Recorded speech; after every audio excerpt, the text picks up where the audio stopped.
Disclaimer, यह video एक satire है और इसे सटायर की तरह ही लें। अरे भाई मियाँ भाई, कैसी तैयारी चल रही है मैच की? क्या फोड़ोगे इस बार, पटाखे या टीवी? अब्बू तो पटाखे लाए हैं तो पटाखे ही फोड़ेंगे। भाई बात तो तुम सही कह रहे हो, पटाखे तो अब्बू फोड़ेंगे, तुम क्या फोड़ोगे?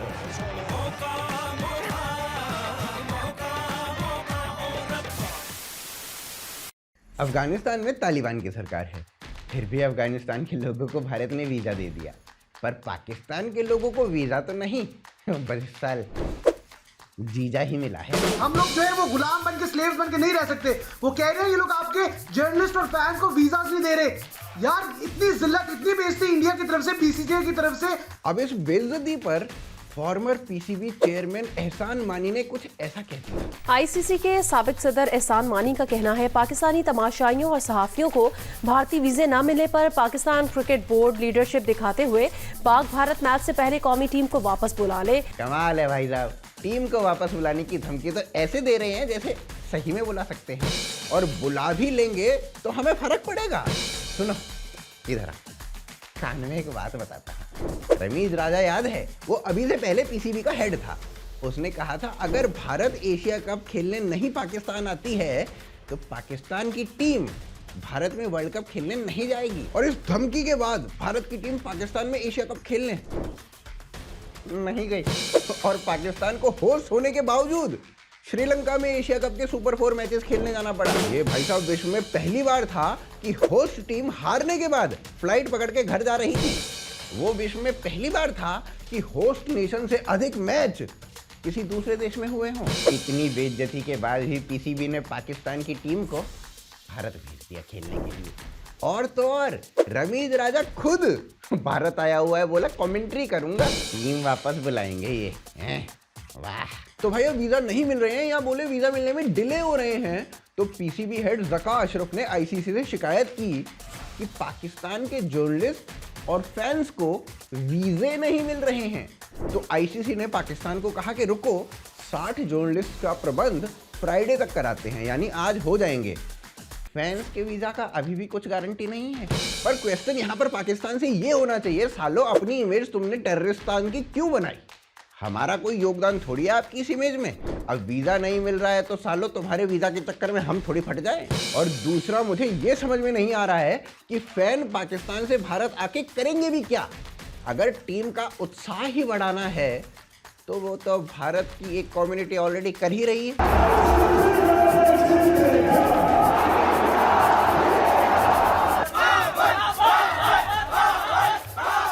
इन लोगों को देखकर एक शेर याद आता है, घर में झांक के देखा तो घर में था सांप, घर में झांक के देखा तो घर में था सांप।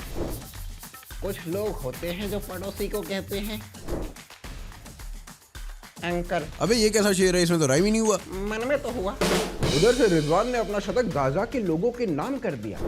आईसीसी तक बात पहुंची तो आईसीसी ने कहा रिजवान ने फील्ड के अंदर थोड़ी कुछ किया है, फील्ड के बाहर वो चाहे कुत्ते का गू खाए, हमें क्या लेना था। आज तक वाले विक्रांत ने धोनी के इंसिग्निया ग्लव्स वाला पॉइंट उठाया, पर बात वो भी है कि धोनी ने इंसिग्निया ग्लव्स मैदान में पहने थे, ना कि बाहर। अब भैया मेरे विचार में तो ऐसे गधे के बच्चों को, टेररिस्ट सपोर्टर्स को भारत में मैच खेलने नहीं देना चाहिए। पर साला हमारी तो ऑपोजिशन पार्टी तक उन्हें सपोर्ट कर दे रही है, तो भगाएं भी कैसे? हमारी मीडिया को हमास में पीड़ित दिख रहे हैं। एक पीड़ित है यानी फिलिस्तीन है। तो भैया रिजवान से गिला कैसी? हमारी एक कम्युनिटी के कुछ लोग हमास की तरफदारी कुछ ये कहकर कर रहे हैं। फिलिस्तीन के साथ खड़े क्यों खड़े हैं? क्यों खड़े? हमारे मियाँ भाई हमारे मुसलमान हैं। तो पाकिस्तान को क्या ही बोला जाए? हमारे साले फैक्ट चेकर अपने घर में बैठकर बोल रहे हैं नहीं हमास ने 40 बच्चे नहीं मारे, हमने देख लिया। जबकि इजराइल के प्राइम मिनिस्टर ऑफिस ने कंफर्म किया है कि बच्चों के साथ बर्बरता हुई है। जो बाइडेन ने भी इस बात की पुष्टि की है। I never really thought that I would see and have confirmed pictures of terrorists beheading children. और ये बोल रहे हैं नहीं इजराइल के मंत्री को कुछ नहीं पता, हमने दूरबीन लगा के यहीं से देख लिया है। इनके अलग फैक्ट चल रहे हैं भाई साहब। उधर फ्रांस में हमास सपोर्टर्स को पुलिस भगा के पेल रही है। यहाँ हमासियों को मियाँ भाई बोल के सपोर्ट चल रहे हैं। पर मुझे अभी तक ये समझ में नहीं आया साला रिजवान का शतक गाजा के लोगों के काम आएगा कैसे? मुझे लगता है कि पाकिस्तान की टीम को अपने पूरे वर्ल्ड कप की मैच फीस, अवार्ड और पूरे जीवन की कमाई को गाजा में दान कर देना चाहिए, तभी वो सही मायने में सॉलिडेरिटी होगी। नहीं तो भैया ट्वीट से तो क्या ही होगा, कुत्ते का गू भी नहीं आता। मतलब ये भी कमाल की बात है, एक मुद्दे पर राजदीप सरदेसाई तक को अकल है, पर कांग्रेस को नहीं है। Congress claims to be the party of Mahatma Gandhi, the apostle of non-violence. Why would you then not condemn the activities of Hamas in killing non-combatants? पर चलिए आज बात करेंगे भारत पाकिस्तान मैच के बारे में, मैच के आसपास की पॉलिटिक्स के बारे में। You are watching the woke show, but उससे पहले चैनल को सब्सक्राइब कर लो यार।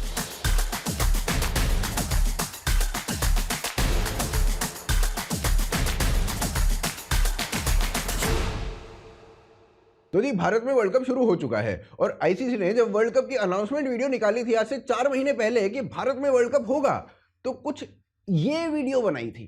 अभी तक भारत का अर्थ ताजमहल होता था, इस बार स्टैच्यू ऑफ यूनिटी भारत की पहचान के रूप में लगाई गई। कुछ लोग इतने विजनरी होते हैं कि किसी भी चीज के बनते ही बता देते हैं कि ये प्रोजेक्ट फेल है के पास है। उन्होंने इसे फेल बताया था, काश मैं भी इतना विजनरी हो पाता। इसके बाद आया वर्ल्ड कप का एंथम। आहा क्या एंथम था, पूरा एंथम 20 बार सुना म्यूट पे, आवाज बढ़ाने की हिम्मत नहीं हुई भाई। पहली बार मेरे और शोएब अख्तर के विचार मिले। यार इतने बुरी कॉम्पोजिशन, इतना बुरा गाना। पर एक एंथम पाकिस्तान ने भी बनाया है और माँ कसम वो एंथम सुनने के बाद पृथ्वी जैसे तैसे फटने से बची है। जीतेंगे भाई जीतेंगे, जीतेंगे भाई जीतेंगे इंशाल्लाह। मैंने सोचा तुम्हें भी सुना ही दूं, मैं अकेला ही क्यों झेलूं। ढिंचैक पूजा बस भारत में ही थोड़ी होती है, पाकिस्तान का अपना स्वैग है भाई साहब इस मामले में। फिर उसके बाद पाकिस्तानी टीम के इंडिया के वीजा लगे और वो भारतीय एयरपोर्ट पे आए। ये साला पहली बार हो रहा था कि पाकिस्तान से लोग वीजा लेके भारत आ रहे थे। कई पाकिस्तानियों को तो अब जाके पता चला, अरे भारत जाने के लिए भी वीजे लगते हैं। कसाब भाई तो ऐसे ही चले गए। अब पाकिस्तानी टीम हैदराबाद एयरपोर्ट पहुंची, वहां उनका तगड़ा स्वागत चल रहा है भाई साहब। अस्सलाम वालेकुम, we love the Pakistan, love you sir, love you. बताओ, एयरपोर्ट पर जाएं तो भयंकर रिसेप्शन मिले, स्टेडियम में जाए तो जीतेगा भाई जीतेगा के नारे उनके फेवर में लगे। और ये बात ना पाकिस्तान को पहले से पता थी कि जहां जहां मुस्लिम पॉपुलेशन ज्यादा होगी वहां वहां इन्हें सपोर्ट मिलेगा। ये मैं नहीं कह रहा हूं भाई साहब। क्राउड, जहां तक क्राउड का मामला है वो मैं समझता हूं कि मुसलमान है वहां पे बहुत ज्यादा, तो हमें उनकी तरफ से भी सपोर्ट होगी। उसके बाद हमने अहमदाबाद जाना है इंडिया के साथ खेलने, तो इसका मतलब है कि हैदराबाद में तुम्हें फैन सपोर्ट मिलने वाली है। कसम से कमाल की बात ये थी कि श्रीलंका और पाकिस्तान दोनों ही भारत के पड़ोसी है, पर श्रीलंका को सपोर्ट नहीं मिल रहा, पाकिस्तान को मिल रहा है। जबकि श्रीलंका एज अ स्टेट ने भारत में कभी टेररिज्म नहीं फैलाया। LTTE ने जो किया वो अलग है और उससे श्रीलंका की सरकार लड़ी। दूसरी ओर पाकिस्तान ने टेररिज्म को स्टेट पॉलिसी बनाया। एक रिलीजियस मिलिटेंसी हमने पाकिस्तान के हक में यहाँ इंट्रोड्यूस की सोवियट्स को निकालने के लिए। ठीक है, हम मुजाहिदीन लाए पूरी दुनिया से, हमने तालिबान को ट्रेन किया, उन्हें वेपन्स दिए, उनको अंदर भेजा। ये जो हक्कानी है, हीरो है हमारा जी, ठीक है, 80s का हीरो है, बिल्कुल। ओसामा बिन लादेन हमारा हीरो था, CIA का भी था शायद। यस, ये ज़वाहिरी हमारा हीरो था। भारत के श्रीलंका से संबंध अच्छे हैं, एक दूसरे को सपोर्ट भी करते हैं। हमसे कभी युद्ध भी नहीं किया, हमारे सैनिक भी नहीं मारे और अखंड भारत का हिस्सा भी था। पर फिर भी इन लोगों का सपोर्ट निकलता है किसके लिए? पाकिस्तान के लिए, जिसने ये सब किया है। Cute, very cute. और ये कोई पहली बार नहीं है, इससे पहले भी कई बार भारत के एक वर्ग ने इस तरह से पाकिस्तान को सपोर्ट किया है। पाकिस्तान जीतेगा, इंडिया के सामने भी जीतेगा पाकिस्तान। और ये जो हो रहा था ना, ये भारत पाकिस्तान के मैच में हो रहा था। अब ये देखो, ये भाई साहब गोवा में रहते हैं, अब ये भी अपने एरिया की बात बता रहे हैं। Who is playing? You are cheering for New Zealand? Really? Why? ये तो चलो मैच है, यहाँ तो साला पॉलिटिकल रैलीज में पाकिस्तान जिंदाबाद के नारे लग जाते हैं। पाकिस्तान जिंदाबाद, पाकिस्तान जिंदाबाद। चुनाव जीतने के लिए पॉलिटिशियन खुद कहते हैं तुम्हारे लिए नया पाकिस्तान बनवाएंगे। पर कमाल की बात यह है कि भारत जब पाकिस्तान से पिछले एशिया कप में हारी थी और भारत में पटाखे चले थे, तो वो पाकिस्तान की जीत के लिए नहीं चले थे, बल्कि उस दिन करवा चौथ था इसलिए चले थे। Cute, very cute. तो भाई इस क्यूटनेस से बचने के लिए आज हम चलते हैं अपने स्टूडियो, जहां पर आपको मिलेंगे गौतम, शोएब।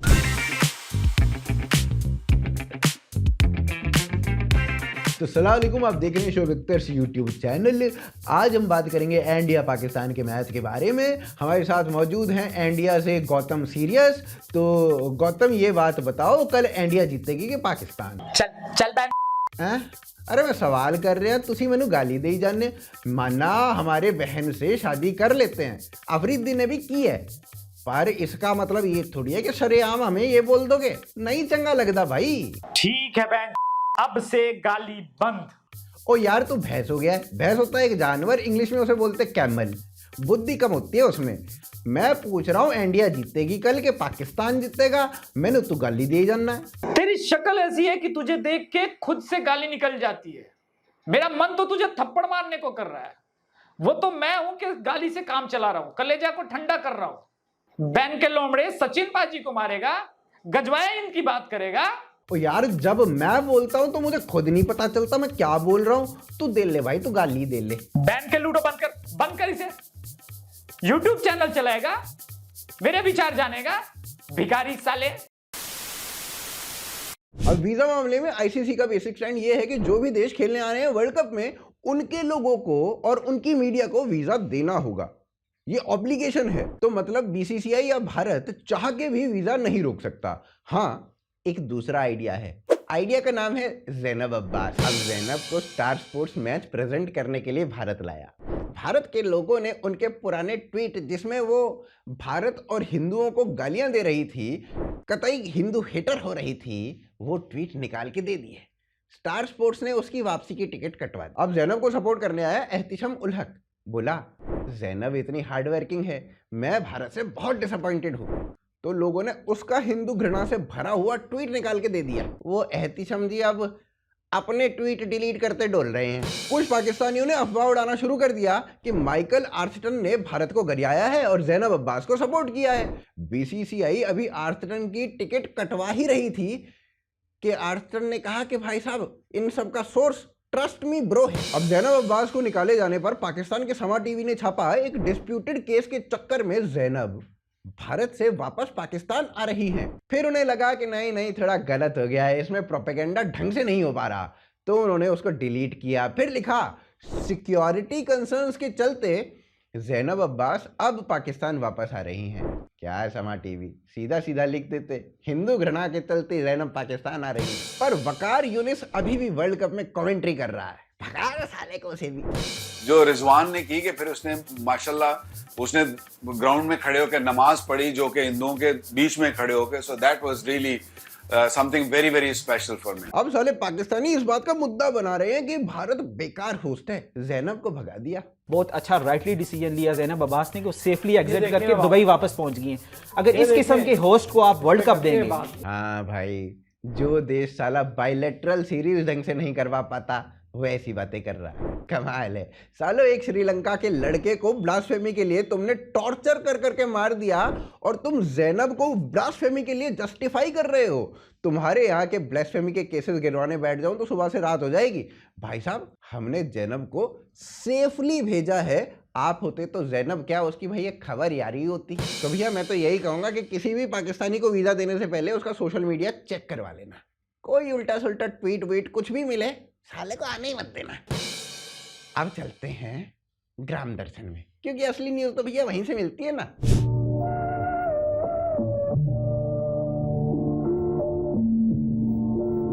राम राम। ग्राम दर्शन में आपको स्वागत है।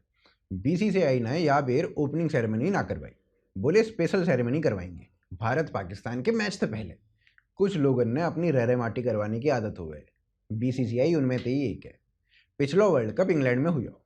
इंग्लैंड ऑस्ट्रेलिया की राइवलरी खूब तगड़ी है, पर वहाँ ओपनिंग सेरेमनी हुई, ना कोई स्पेशल सेरेमनी।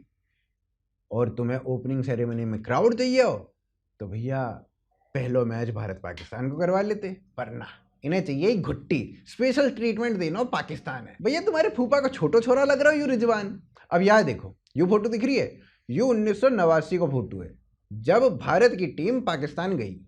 पाकिस्तान के दर्शकन में से एक जिहादी स्टेडियम में घुस आया हो और श्रीकांत में घुसा मार दिया हो। अब हम बेच गए भैया कतई, अब तो कतई बस ऐसा रह रहा हो जैसे जीप तक गुई साफ करना है। अब यह फोटो भी देख लो, यू फोटो भी 1989 को है।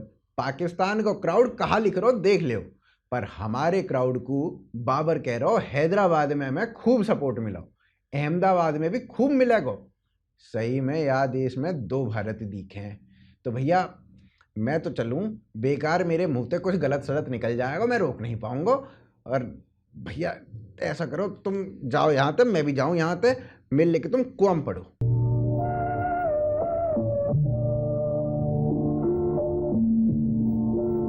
अब आपको लग रहा होगा कि फीफा वर्ल्ड कप अल्टीमेट होता है, क्रिकेट वर्ल्ड कप नहीं होता है। तो भाई आपको गलत लग रहा है, क्योंकि इस्लाम का प्रचार फीफा वर्ल्ड कप के मैदान के बाहर होता था। क्रिकेट वर्ल्ड कप में साला कमेंट्री बॉक्स में बैठ के प्रचार किया जाता है, वो भी भारत के अंदर। Well, it's very focused around Islam, which is a central and core theme to this playing unit. Matthew Hayden और रमीज राजा खाला का घर समझ के लगे हुए थे इस्लाम के प्रचार में। अब भाई रिजवान के केस में तो आईसीसी ने कह दिया कि वो मैदान में कुछ नहीं कर रहा था। मैथ्यू हेडन और रमीज राजा तो मैदान पर कर रहे थे, ऑफिशियल कमेंट्रेटर हैं, आईसीसी की शर्ट पहन के बैठे हैं। इनको कौन पिनलाइज करेगा आईसीसी बताओ तो। पर मामला रफा दफा कर दिया गया, पर धोनी के इंसिग्निया ग्लव्स उतरवा दिए गए। Cute, very cute. अब ना क्वेश्चन ये भी आता है कि मैथ्यू हेडन को क्या पड़ी थी इस्लाम का प्रचार करने की। तो भाई साहब जब पाकिस्तान के कोच थे ये भाई साहब, तो मोहम्मद रिजवान ने हेडन को इंग्लिश ट्रांसलेशन ऑफ कुरान दी थी और इस्लाम के बारे में बहुत उन्होंने बताया भी था उसको। इसके बाद हेडन रोज कुरान पढ़ते थे। अब भाई वो अभी भी हेडन ही है या हैदर हो गए हैं, वो हमें अभी तक पता नहीं चला है। तो क्या इस सब पे आईसीसी कोई एक्शन लेगी या नहीं वो देखते हैं, पर लगता तो नहीं है कि लेगी।